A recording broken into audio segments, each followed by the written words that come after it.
Tamam. Buyurun abi.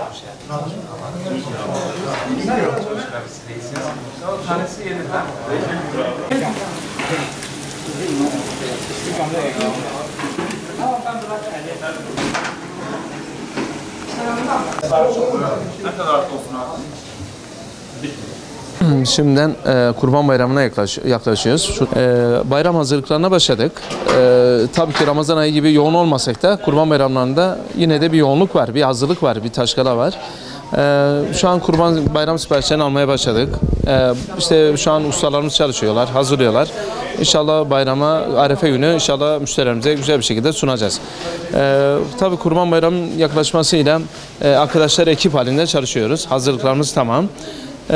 Tabii ki bu arada işte şekere zam gelmesi, geçen hafta şekere %67'lik bir zam geldi. %67'lik bir zam isterseniz 575'e Malatya'dan direkt fabrikadan alıyorduk. O da kota uygulaması var. Hani tatlı salonlara 20 torbadan fazla veremiyorlar. Geçen ay aldık 550'den nakliyatla birlikte 600'e mal olmuştu. Şimdi o şekerimize %67'lik bir zam gelince 775 lira fabrika çıkışı, 825 lira da nakliyatta bize maliyeti var. İkinci alışımız zamlı aldık. O da 20 torba sadece veriyorlar. Tabii yağ fiyatları, un fiyatları, yani onlar bizi biraz sarsıyor.